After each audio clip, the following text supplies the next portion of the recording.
Hello, everyone. We are back with episode 7 of the Mission Possible Life podcast. This is your host, Jeremy Poole, and I got a very special episode today. As I told you in the beginning of this journey, a lot of what I wanted to do in this podcast was create spaces to share the stories of the human experience, especially as it relates to what we go through in our healing journeys. You know, me, I believe we all have a story to tell. And today I got a special guest, Heather Wyatt. A brief introduction on how this connection was made. We met via LinkedIn. And if you're somebody that's on LinkedIn, it's usually really, it's not so much networking in my experience. It's usually someone trying to sell you a product. I always get a little hesitant to do the Zoom calls, but me and Heather and I, we actually got on a call, and I was really inspired by her authenticity and her vulnerability. The call was nothing about how can I sell you this. It was more about what's the work you're doing, and here's the work that I'm doing. But the one thing that I found very inspiring about the connection that we built over that call was the fact that Heather just laid it out and shared who she was, her story, me being a former addict.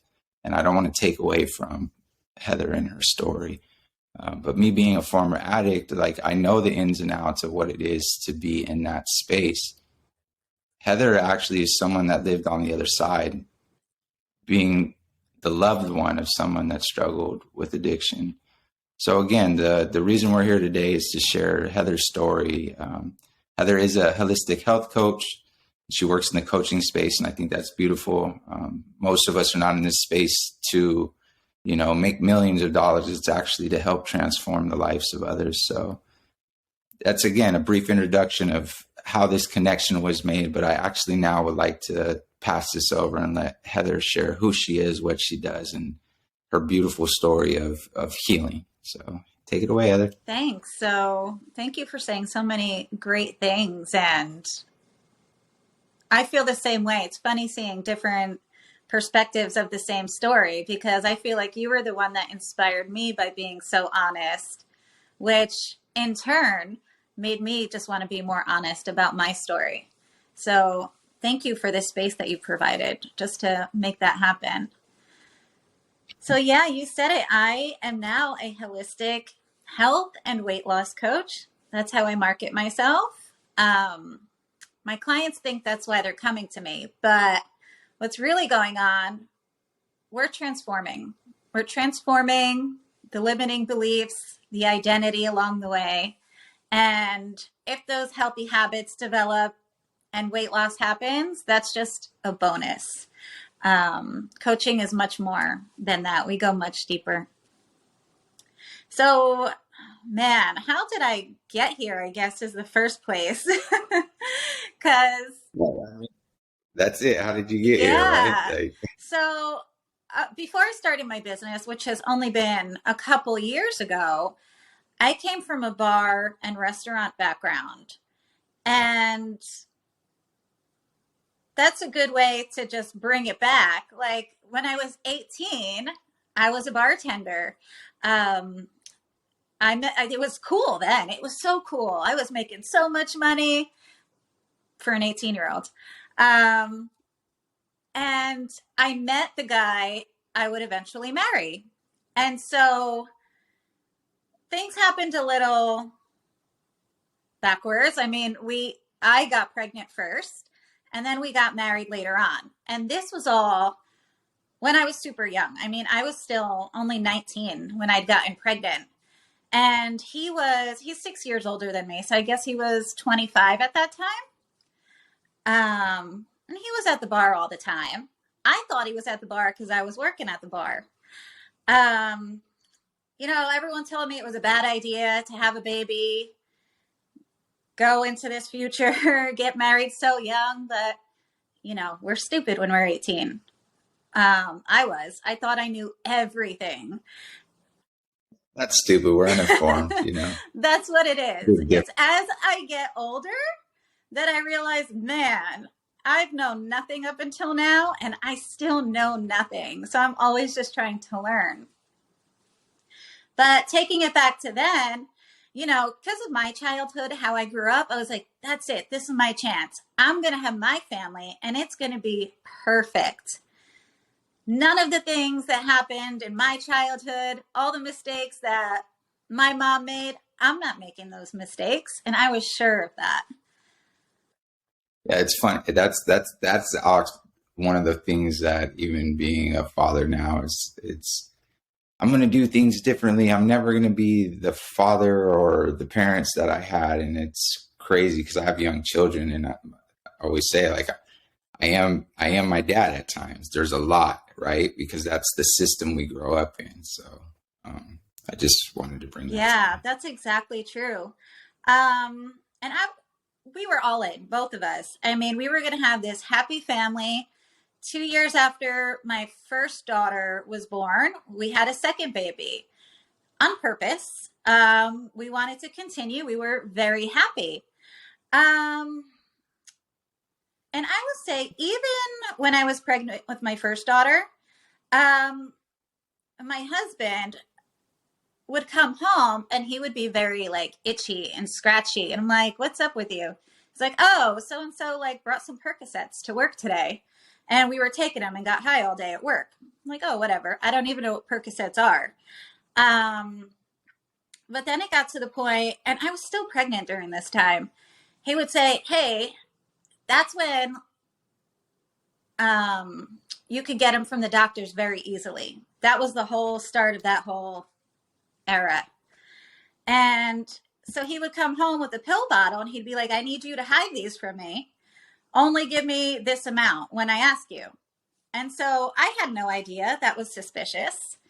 Now, if that happened, I mean, knowing everything I know, I would have been like, we've got a problem here. But I don't think any of us knew at that time that something like that would turn into what our lives became, and also so many others. Yeah. So that happened. I mean, it was part of our lives. I would say after, and it was like nothing crazy. We still had a nice little happy life. After my second daughter was born, things started to change. It was like he was not participating in the way I thought he was going to. We were going to have a happy family. He would stop being at the bar and doing all these things because we had kids now. Obviously, he was going to grow up because he had a child. That's how my mind worked. But that's not how it happened. So I also stopped working. I became a stay-at-home mom. I hated it. And around this time, looking back, I definitely was not as happy as I thought I was in that time. I started getting super depressed. And they would say, it's postpartum, it's this, it's that. So that started also my journey. So while you say I'm just the loved one of another person, I never want to portray myself that I was just like an innocent bystander. And that's important to me because when I tell you more about everything, our relationship was just, there was a lot going on. And so I started being put on a lot of antidepressants, and they would give me some kind of side effect. Too sleepy. They would give me some medicine. Now that I find out, it's like cocaine for pilots in a pill form. And then that like makes me jittery. So now on top of that, they add Xanax onto it. And it was a mess. I was not good. I was also not happy. My husband was doing all of the things he was doing too. So it was just not a very good experience. That's actually very interesting on what it makes sense now, your approach as a coach in the holistic manner, right? Yeah. Knowing that, and this is even my experience, I will not discredit the modern medical system in a lot of ways, but we have a tendency in Western society to just give you a pill to give you a pill to give you a pill. And when you take a pill, you need another pill and it creates these cycles. We don't like to get to the root problem of what's going on with us. We have a tendency to try to mask it just so we can keep up with the status quo, which is, keep an orderly house, make sure you're going to work, the things we think are normal, which is also really just a social, it's a social construct. Normal. What is normal, right? Like there's really no such thing as normal until for me, it's like creating these spaces where we're actually being authentic, realizing that each one of us as human beings struggle, and each one of us as human beings, when we're honest with it, we can find the support that eventually leads us to a more fulfilling and enriching life. So it just came to my mind. Like it makes a lot of sense now, getting to even know a little bit more about your story. But that's definitely where that comes from. So it was a long road, and after my second daughter was born, I knew this was not what I wanted. It was not the life I pictured. I was very unhappy. I was very unwell. And I asked for a divorce. And I said, please just help me. So let me take it back a minute. So we lived in his mom's house, paid the rent there. So when I approached him for a divorce, I would need his help, obviously, financially, because I didn't work. And I had it all planned out when I asked him for this. I said, I will go back to work bartending. I just need you to help me to get into an apartment. I can do it. Everything will be fine. We can do this co-parent separately. We'll be okay. And the response I got was, I'm a selfish bitch because I'm going to take away the house from the kids because I'm unhappy. Why would he pay me to go get on my feet without him? And after that conversation, it was just downhill from there. I just felt stuck. And I'm going to guess he wasn't happy either with how everything was, because he was continuing his path. I was very unhappy and unwell too. And for a few years, everything was just a mess. It was awful. And then the fights started. And looking back, he was very controlling in a lot of ways, especially we met so young. I just left my mom's house and was just on my own. And because the way I grew up, I guess I looked at him as a savior a bit. He was older than I was. We were having this happy family. So that's stuff on me, though, and my childhood and how I grew up. But I want to mention it because it's what led me into being in a situation like that. And even back then, I was very independent. But once you took away my money, having no job, being a stay-at-home mom, I felt useless. And I had all these issues. I wasn't happy. I was on all these medications, which were making me worse and not better. And I felt stuck. And so that's when he would get more controlling, because then he had money over me. And it was just I'll spare the details of how bad everything was. But fast forward a couple years, we had a couple good months. And leading up to then, he'd gotten in trouble at work. He'd gone to rehab. We had a good summer. So I decided I wanted another baby because that's how I was feeling. I was feeling good. I thought we were in a good place again. So I got pregnant. That there was a terrible idea. Sorry. Yeah, no, but this is something I even see working with people and helping them understand their emotional states. It's very easy for us as human beings when we have a connection and we share something, especially as sacred as children, and even with the relationship work that I do with others, at times we have a tendency to allow these blanket moments to become how we see the person, right? So the individual, what I always say when I'm working with my clients is, we will allow the 1% to override the 99% of how things are actually going in our Yeah. life, right? And create these blanket statements. And it's easy to get trapped back into that. I know even in my own story, I definitely allowed, the first couple years of joy and happiness to override being in a toxic relationship for a decade. And on both parts, there was no right or wrong. Just like it takes two people to exist in this world. The one question I do have, because I know you're really touching on this portion of your life, and again, if you're not comfortable, and I don't mean to catch you off guard, what were some of the experiences in your childhood that made this feel so appealing, or what was it about the childhood that, like, this was my out? Because I have that in my story as well. It's, oh, if I do this, I'm gonna be away from how these narratives and this understanding, this vantage point of life, which is our experiences. So, are you comfortable touching on Yeah, that a little sure. bit? I'm happy to. So growing up, I grew up in a single parent household. It was just my mom, and I have a brother and sister.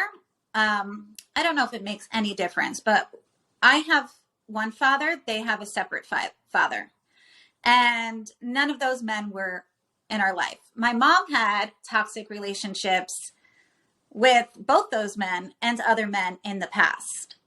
And actually, I didn't know my father growing up. I met him probably when I was 7. He was some country dude from Pennsylvania, and I met him, and it was just very interesting. It was cool to meet him, but I remember when my mom and him sat me down, they kind of explained, this is why your name is Wyatt and not the same as everyone else's. And as a kid, you're like, oh, that makes sense. I never thought about why it was different, but I noticed, and it makes sense why. So 2 years after I met the man that's my father, he actually died by suicide. Oh, wow. So that was a huge thing in my life. It's like this man who wasn't in my life at all and chose not to be. And I didn't meet until I was 7. Once I met him, 2 years later, he killed himself.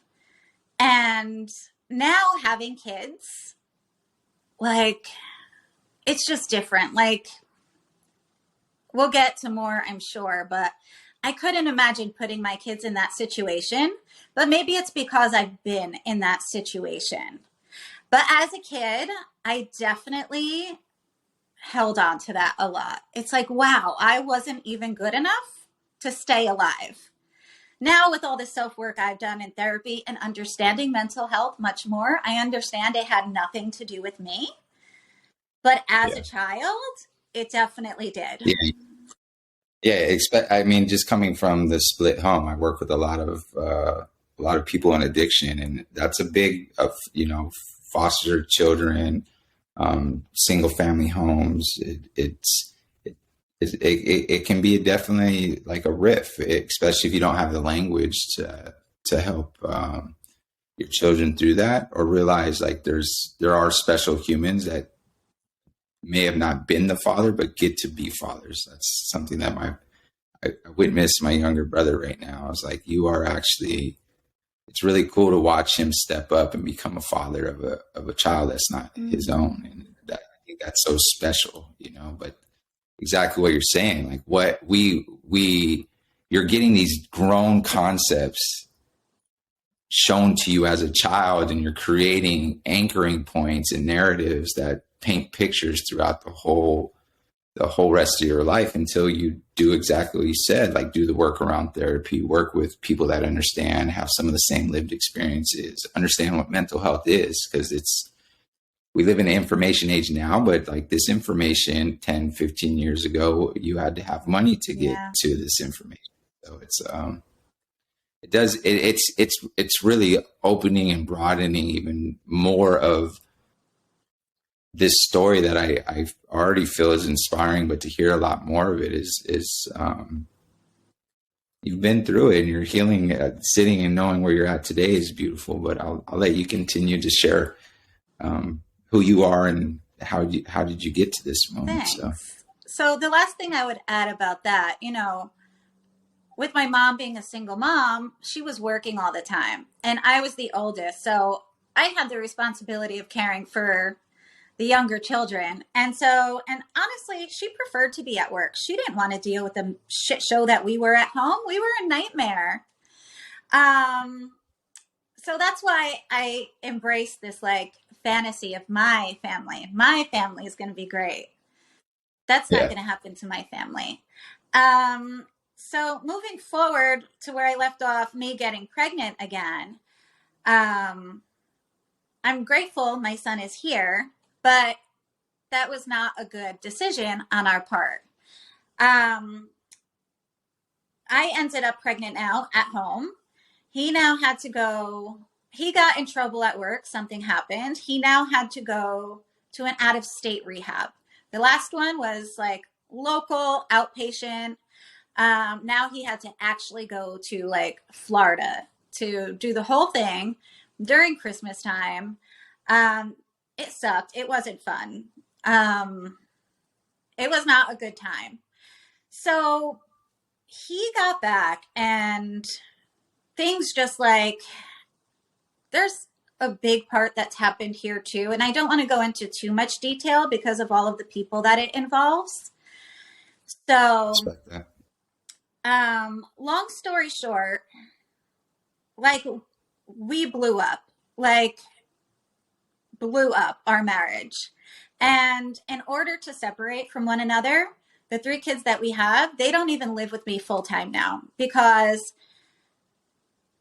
our families had to step in so that I can get away from him, but both of us, so we can be away from each other and I can get on my feet. I went back to bartending 7 days a week to be able to get in my own place. He went off and did whatever he was. And there was some overlap there because it was so toxic. We would have rather killed each other than be away from each other. And I don't think people understand that bond that's there unless you've been in something so crazy. It's you can't live without the other person. You don't know how, even as toxic as it is. But there's a level of love that is that raw, right there, and that's the truth. Me and the first woman I ever loved. It's the same situation. It was that intensity, and it was that chaotic, and it was that extreme, and it was that volatile, and we didn't know how to do the work of communicate, didn't know how to do the work of taking ownership and where we did wrong and do the amends work and heal from the challenges. This is, it's hard being a human being because we're hindsight learners. We learn after the experience, and sometimes it takes years before we get into those stages of learning. So, there's even, crimes of passion. They're done because you love someone, and the idea of losing that person is exactly what you said. I'd rather kill you than leave you. And it's crazy that then we feel this intensity, but also if you don't have the language, right? If you don't have the space for that, it's almost impossible to find the words to put I love you this much. But now knowing, even being in the space I am, I love you so much that I can love you from afar.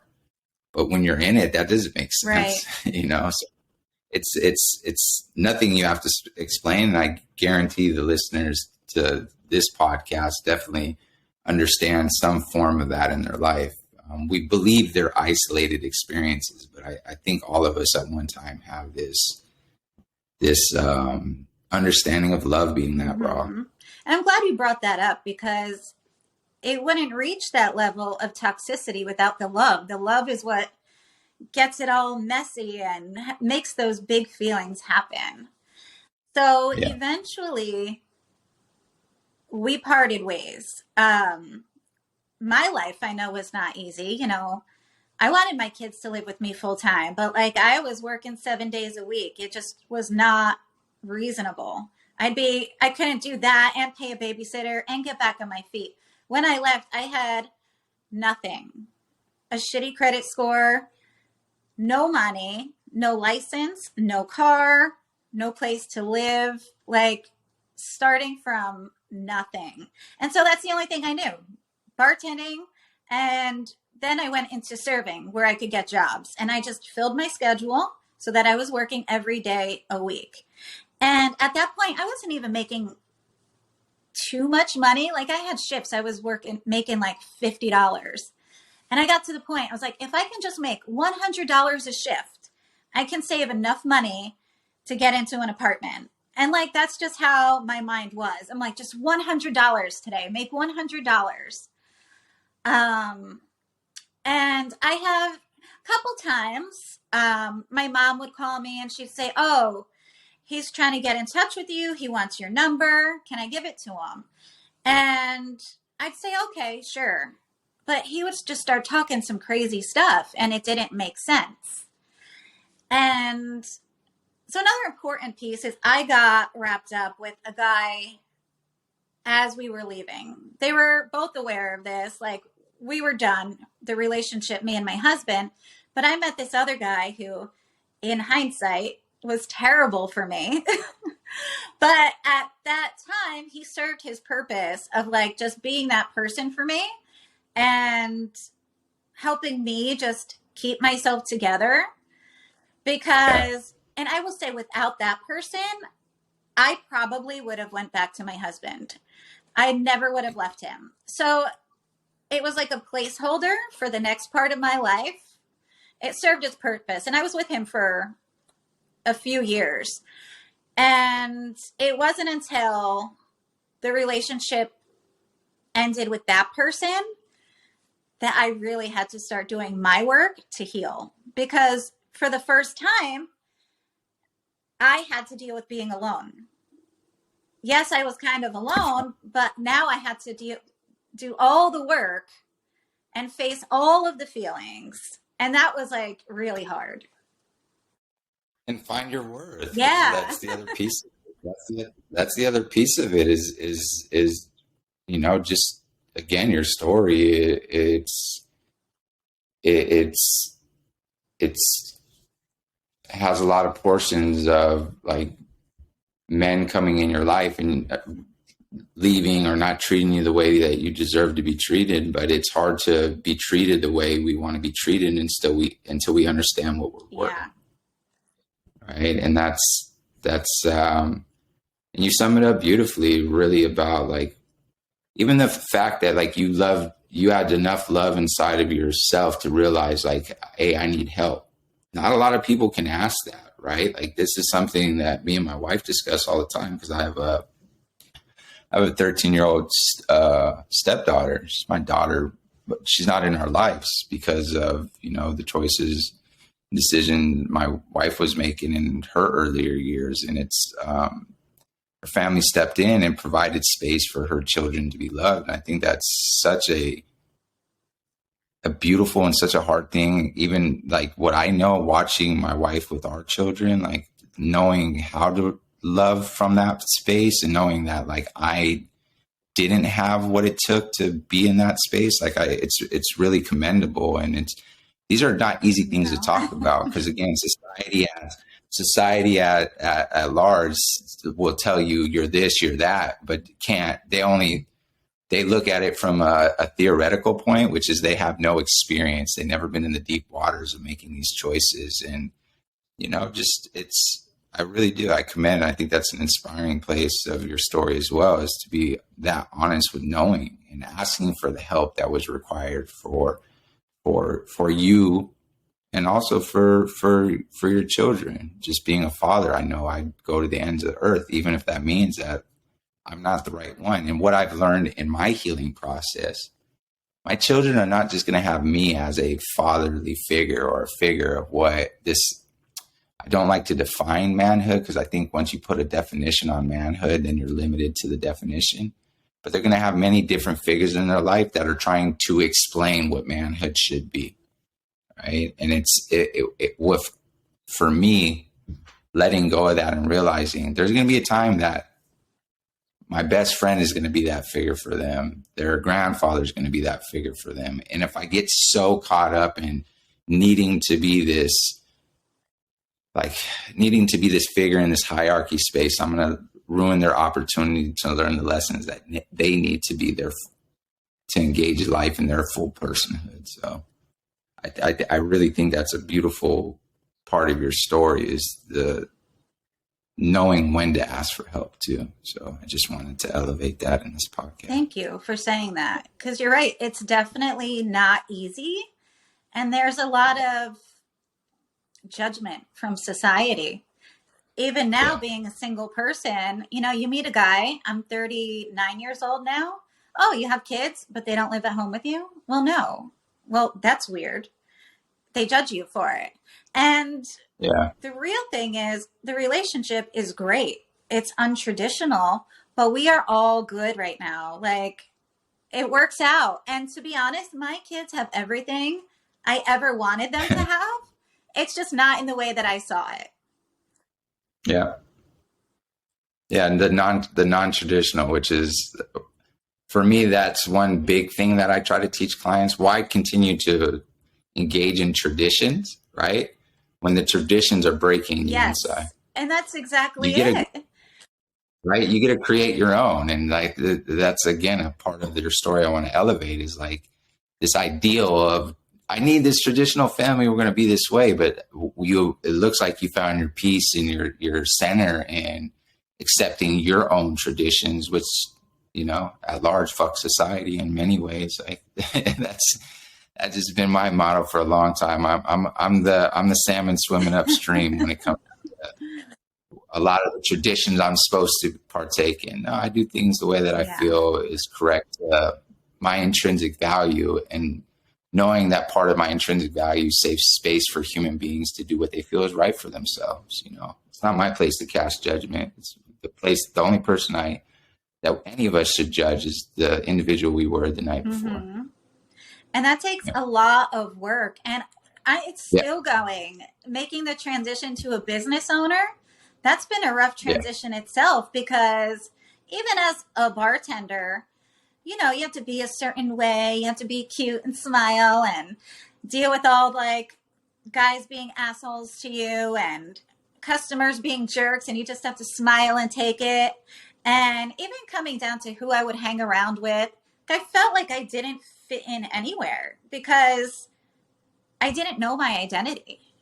I went from being a teenager who also didn't know her identity to jumping right in a relationship, having kids, all of this stuff, just having to work and get my life together. I never found out who I was. So that's been a tough journey. And it takes an incredible amount of boldness to be able to say the things like, fuck traditions, fuck what everybody says. I don't want to do that. And it's hard. It is. Yep. It's like, you're right. It's like the salmon swimming upstream, because it's just not. I think I just mixed that up wrong, but it's bold. No, you said it right. It's a bold thing to do. And people always describe me as like bitchy, independent. I am stubborn, but I'm learning to use all those things to my benefit and be a good leader. Turn those things into leadership qualities and pass them on to my clients, and just show you can do like literally anything in your life. And I think that's part of it too. Once you get into like the world of like, I don't know how you feel about manifesting and like creating your life, but okay, I'm glad you're nodding your head, because it's true. It's a real thing. And once you can grasp that and start doing the work, like you can do anything you fucking want to. Yeah, there's a big difference in believing in your dreams and believing in yourself. And manifestation comes with believing in yourself. A lot of people fail in striving for their dreams because it's this expectation of what should happen instead of really understanding that we always experience success. I'm a firm believer that it's just not the success that we may have expected. Right. And that's even like your coaching model brought that up to me, is like the way that you described your whole coaching model is like, look, they come for me for this, but what I'm trying to teach them is the value of valuing yourself. And look, if the weight comes off, it comes off, but what is it like just being comfortable and being you, right? There's the way I always share with people too is, how do you remove losses from your life? Because it's not a loss. I believe it's a lesson when we change that. Yeah, I love that. That's good. There's always learning. And that's, we're at this part though, where, you're talking about the business, but you just left that individual that, now you're on your own. What is the beginning of your healing look like from here on out? What are some things, what are some ways that you start to engage with finding your personhood, finding the ability to be bold and take on the world, and in a way of connecting with these ideas of your manifestation? So I just want to understand your question. Is it, how has it looked, or where does it go from here? No, yeah. How does it look? So you left the guy, okay. and how do you start becoming this version of yourself, which is bold and beautiful, and in your own knowing yourself? Like what was the steps you took to start your healing process? And I know you say it's a continuing process, but what did it look like in those earlier days? So I would say, like everything, it gets worse before it gets better. So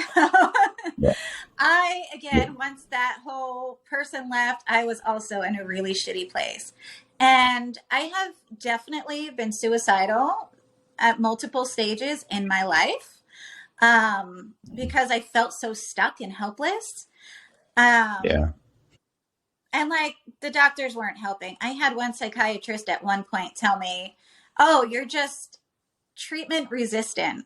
That's why these meds don't work. And you need electroshock therapy to erase all your memories." Like, well, that sucks. To go seek professional help, and they tell you're that right. person. Like that's like the ultimate, like, wow, I'm fucked. Where do I go from here? So, of course, nothing ever happened. I didn't actually want to die then. But again, these feelings started happening once that second relationship ended. I got in a really bad place. And there was a big moment where I wrote in a notebook, I set a date. And I think it was for like July 2015. I said, if my life still sucks, then I have permission to entertain killing myself. And so I don't remember what day it was. I wrote that date, but I said, from now until then, I'm going to do whatever the fuck I want. I'm just going to live like I am dying on that day. And during that time, one of those experiences was taking a trip by myself. And I went to Dominican Republic, was my first trip. And it was such a great experience. And just the experience of seeing another country. First of all, that whole experience was like a trip. Like, I'm doing it by myself. I've never been out of the country.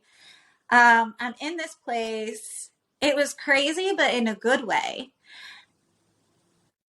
It's powerful though, learning that, like, after this, again, these placeholders or these people, that this idea that I need to be with somebody, and to be able to be that brave to go on a trip by yourself and learn that, like, okay, I actually enjoy spending time with myself and newness of experiences, right? Like that is actually like something extremely bold and wow, like really wow. Like, I don't know, like it just came to my mind.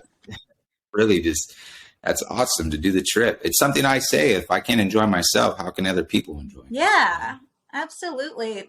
And I don't know if you've ever been to Dominican Republic at all. I haven't, but my buddy that I work with, he actually does some medical missions back and forth, and he's like, wow, it's that's wild. Awesome. Yeah, it's why they go bring medical equipment and supplies and medicine to orphanages and stuff out there. But yeah, he's told me about the DR a lot, That's and so it's cool. Side note, like I want to get together with this guy and see if like we can set something up. That's a different conversation. But Dominican Republic, so it is very poor, being that they yeah, need all those things. But I'll tell you, it's a beautiful country. I have never seen happier people in my life. And yeah, they're so poor. They don't have anything. I mean, they have some stuff. I don't want to be dramatic, but they were so happy and just genuine and loving. And I'm like, wow, there's more to the world than all the bullshit in America that we obsess over. Like all the materialistic shit, all the shit we stress about because society says we should be doing it. yeah, And that was like such a big experience. So now like I love to travel. But I started doing that. Whatever else I did, I don't have any other big ones along the way. But finally, I got to that date of July 15th, and I was like, wow, my life is pretty good.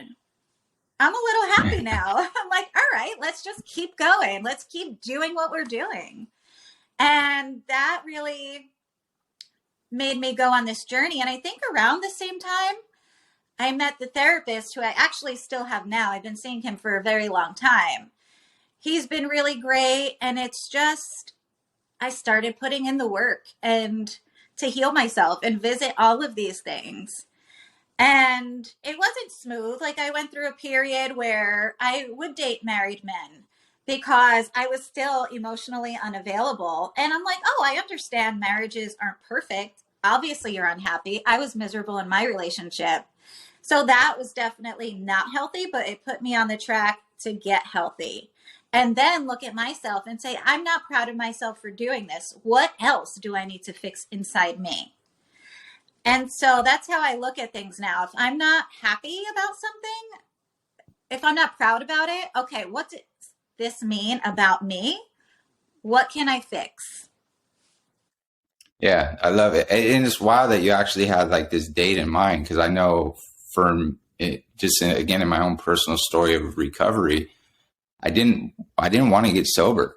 That's my truth. Like I set a date for 5 years, and I've shared this with many people that I've worked with in the past as a drug and alcohol counselor. I didn't want to get sober, but I also was miserable. And I was like, look, what is enough time for me to build a life? And if I don't like the life I build, I'll go back. The drugs will be better. Everything will, there'll be new ways of doing things. And it's wild. A couple years into the journey of just trying everything and because I was trying to do everything to tell everyone, fuck you, this didn't work, right? That was my MO, and the way the stubbornness inside of me that, like you described your own stubbornness, it's the same thing. So I got like 3 years into my journey. I was like, well, I actually enjoy who I am. And I feel that I can give back in a way. And I found something that made me feel important, which is, at the time it was drug and alcohol counseling. And then I started my own business a couple years ago in the coaching field just to move past it. I was on a trajectory to do therapy, and I had children, and I was like, no, this is not going to work. Like I didn't want to get $100,000 in student loans, and like had every excuse why. And then someone told me about coaching. They're like, you can be a coach, man. And it's funny because there's a lot of synchronicity in the story with like these dates, how dates can actually hold us to making the best of what we got, right? Mm-hmm. It's the work I do with mission statements with people. It's like, if you had 6 months to live, would you be happy doing exactly what you're doing today?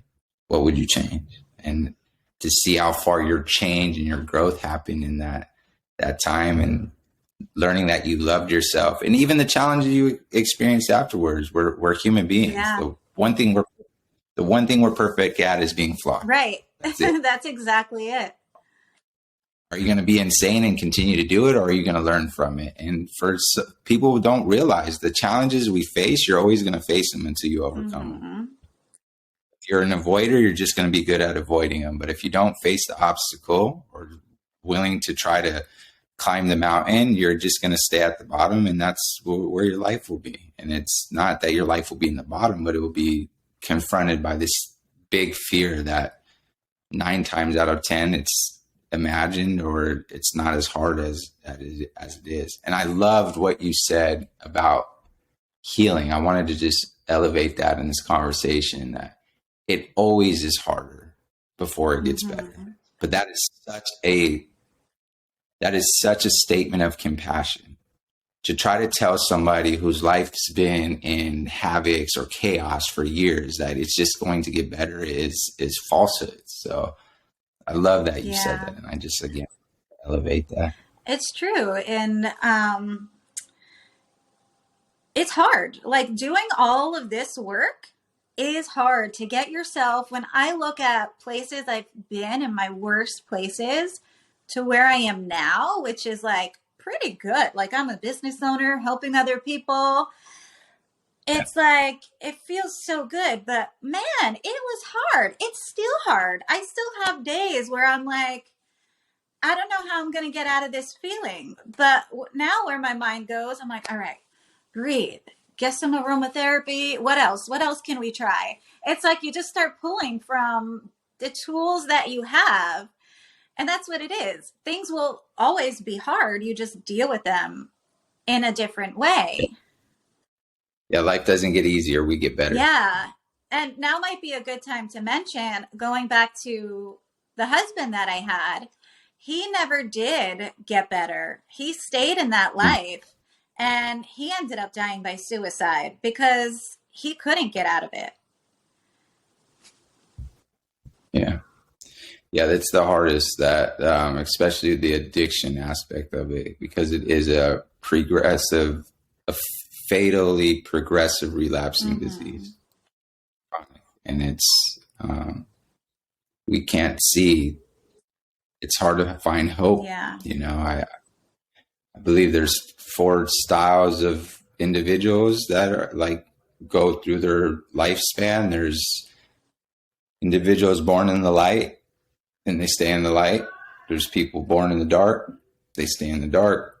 There's people born in the light, and then they go to the dark. And then there's people born in the dark, and they go to the light. And it's hard. It's a loss of life. And part of tapping into that intrinsic part of ourselves is, for me, especially coming from the addiction side, is I didn't want to be a butt. You know, I didn't want to be, well, he was this, he was a good father, he was this, he was that, but right. And I think that's the beauty of being able to navigate some things like this. Now you have the space to also work with, you know, the people that you work with that are coming from these moments of, what is the lesson? And I even asked you that, like, what did you learn from that moment with yourself and how you show up in life now? Oh my gosh. I would say, like, you have to learn to be resilient. Bad things are going to happen, but you have to deal with them. Like, look at it as a lesson learned. Don't let anything hold you down. And just resiliency. I feel like it's the most important quality that someone can have. Like, you can throw anything my way, I will get out of it. And I don't want to put that into the universe, but it has happened over and over. Somehow I just keep getting back up. Like, you have to have that determination to do it, because you can. You have to that's what it is. You have to believe you can. Yeah. You have to be crazy enough to know you can. Yeah. Is there any other pieces? I know you talked about, like, your business, your healing. Is there any other pieces that you feel are really important for the listeners to hear about? I think I would say, like, going back to my business, it's why, like, I talk about going back to basics, and literally the food you're putting in your body, the sleep, everything that's going on in your body in a holistic approach. Because I don't care if you lose weight. I care if you feel good in your body. If you can, I want you to like go out and do those things, live life and enjoy living your life. Like that's the transformation change I like to see in people. I really do. It's That's like, beautiful. it's just encouraging them to live life better because no matter what, even if you're addicted to drugs, you have some depression going on, whatever it is, if you start putting in that effort to take care of yourself, you will at least physically feel better, which will help your mind feel better, and you'll be able to start making clearer choices. And talking to you about like coaching, what is your what would you say? Because I would love to highlight like you and your coaching business. What are some of your styles and techniques that you apply when working with clients? So my styles, I would say the biggest thing about me is I'm super just relatable and judgment free. Like I've been through everything. Nothing anybody can say to me shocks me. And the other thing is I'm going to tell you like it is. Like that's why it's very important to me to show up like I am, talk how I talk, and just be able to relate like that. I know some coaches that are just super positive and no, like that's fucking bullshit. Say something real. Yeah, the toxic positivity, like life's just great. Like no, the life's challenging, but how Yeah, are we dealing with it in a way exactly. that I love it, and it definitely like I just from the interview, definitely relatable. The conversations that we had are even before, and I don't like mean to put you on the spot. Can I cuss? Yeah, yes, you be yourself. Like I want conversations. I don't want you buttoned up. I like authenticity. I like vulnerability, and I like people being the raw version of themselves. Like a lot of this is really just how do we have conversations when we assume we know people by what we're seeing. Mm-hmm. I believe eyes are the faultiest ways to assess situations, even though they help us a lot, right? But it's the faultiest way because 9 times out of 10, I'd get on the screen like, oh, I know Heather and it was since again the first Zoom call we ever had. It was like, no, I don't, and it takes Mm-hmm. this level of willingness to try to get to know someone. So, um, how do people connect with you if they want to reach out and further explore what you're doing and how do they connect with you as a coach? So I have a website. It is wyattcoaching.com. And I'm also on LinkedIn, Heather Wyatt, and Instagram _Heather Wyatt. Okay. The one thing I always ask just anybody, and it's the last thought that I would like to leave people with about you, and you can answer either one. It's if you sitting where you're at today, if you can have a conversation with your younger self, what would you say? Or the other question you can answer, and I'll let you think about it. What's one piece of advice that you would like to share with the world? Oh my gosh. I will say, I do just want to say first, I appreciate you giving me this space because you're right. These aren't easy things to talk about. And this was me stepping out of my comfort zone and talking about them because other people do need to hear it. And other people do need to hear that you can make something good come out of your life no matter what the situations are.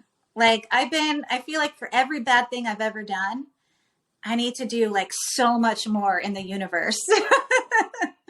Like I have a lot of like amends, like making up to do. I just want to like put out 100 times fold any bad shit that's happened. So I would want people to know, like, no matter what space you're in, it can get better, but you have to do the work and reach Love that. out, speak up. There are people who are willing to listen and help. Be bold. Be bold. I Be love that. bold. Love that. Yeah, it's definitely for me. This has been a real pleasure. It's been an honor for me to have you on here and sharing your story and just believing in me and coming on this podcast where it's we're fairly new. I'm trying to share the messages of healing and people's healing journey, and I really think you articulated that from a space that we share as coaches, but also just in your full personhood. So the feeling is mutual. Like I know when we originally talked, I asked, I was like, hey, would you be interested in podcasts? You're like, I had to think about it, but I know you're challenging yourself to lean into the tension. And that's where all growth in any form of life, from the microscopic to the big, it's through tension, it's through resistance, it's pushing past and not avoiding. So it's been a pleasure. It's been an honor. And thank you from much gratitude for me and for believing in the Mission Possible Life podcast. Thank you. And you said that perfectly. And I just want to tell you one thing, if we have some time, that I can say that. Yeah. Because it's funny, because you're right. This was me challenging myself, and I've never spoken about my story to another person. I felt good about it because I knew I'd be talking to you, and we already had that connection. So I looked up the words brave and courage to find out what the difference was. And brave is like you don't feel the fear. You just go and you do something. Courage is when you feel the fear and you do it anyway. And so I have these temporary tattoos from a wellness party I did. And so I put it on my hand over here just to glance down on in case I felt nervous. But I haven't really had to, because this was just such a great natural conversation. Again, I appreciate that. And for all of you out there, you guys know how I do. At the end of all these, it's really about wishing a blessing, and my blessing for everyone is to be bold, to be brave. I'm going to take words from Heather's mouth today. And the last part is, if nobody told you today, from the bottom of my heart, I sincerely love each and every one of you guys. Can't wait to connect with you guys on the next podcast. And it's really been a great show. Sending lots of love, and you'll hear from me soon.